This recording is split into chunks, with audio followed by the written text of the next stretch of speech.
Hi, I'm Raj and welcome to my review of Footprints on the Moon by Nirvashnee Naidu.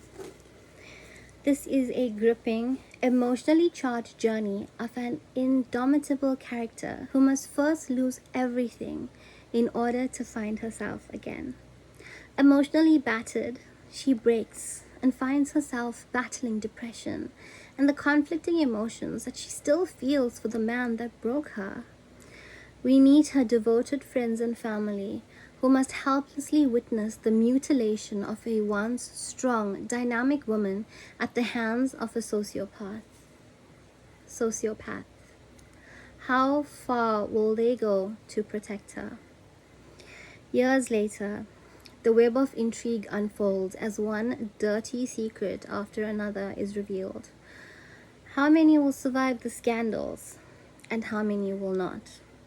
Footprints on the Moon shines bright with the love and generosity of the human spirit, while it still burns deep with anger and regret. It will keep you reeling with conflicting emotions. You will love the characters and despise them. You will feel their pain and taste their passion.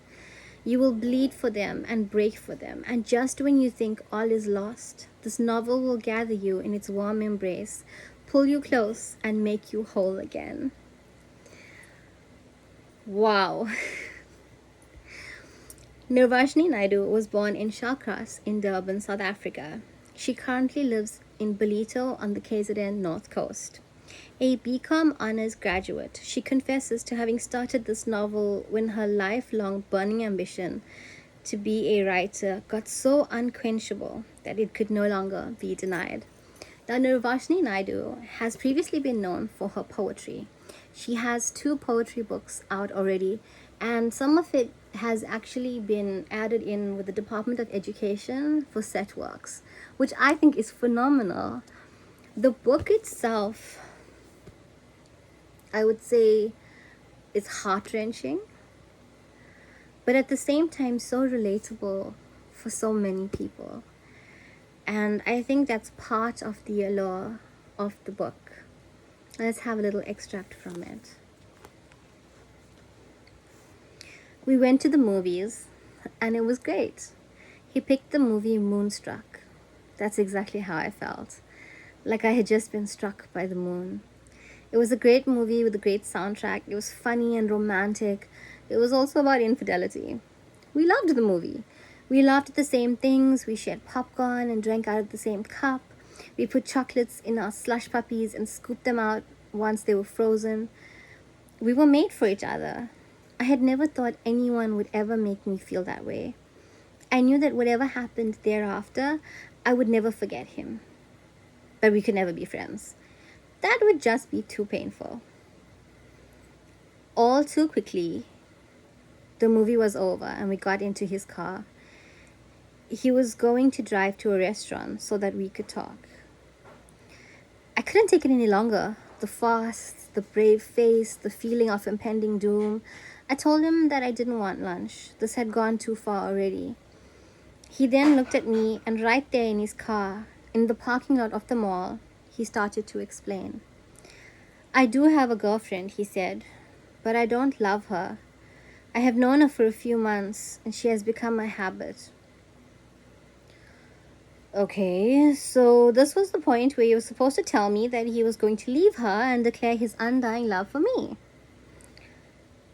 I could never go out with someone like you. I just couldn't, he repeated, as if he were trying to convince himself. As he spoke, I felt the tears well up behind my eyelids. I would have to continually watch my back and wonder how many of my friends wanted you.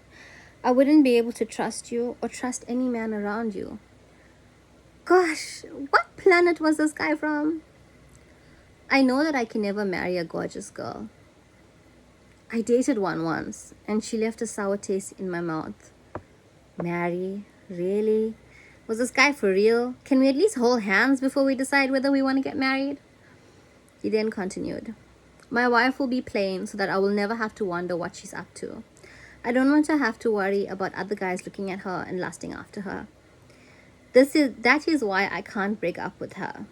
She makes me feel safe. With you, I'm scared. I was hoping that we would go out and I could get you out of my system. Somehow, I guess that is exactly what you did too, but I can't get you out of my system.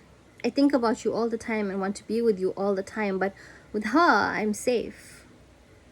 So, what was he saying? That he couldn't break up with her, but that I would be a nice side dish?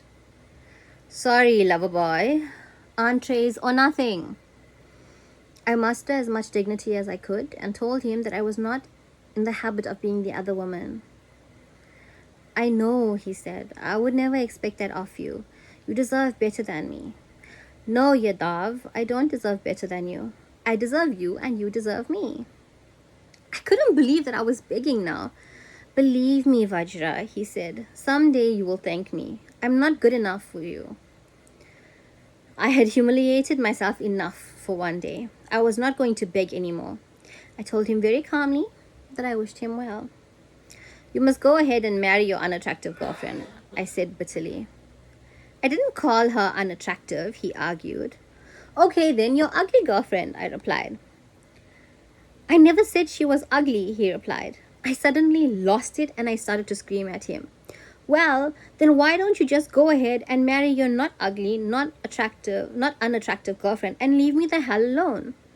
Do you understand, Yadav? Leave me the hell alone. Forget all about me. Don't call me. Don't ever talk to me again.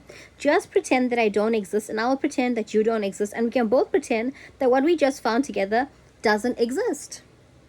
So much for dignity. I lied. I didn't want him to forget me. Every time he looked into her eyes, I wanted him to see my face. A heavy, pregnant silence followed. I'm sorry, he said.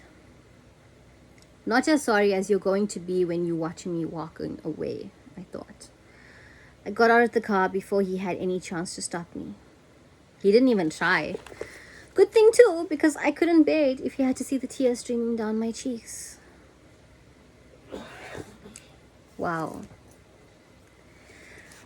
The realness that Nirvashnee Naidu has put into this book is something that too many women are familiar with. You will laugh, you will cry, and it will be cathartic to read Footprints on the Moon.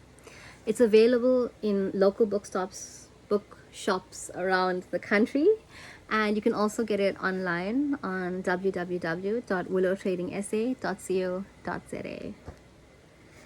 Nirvashnee.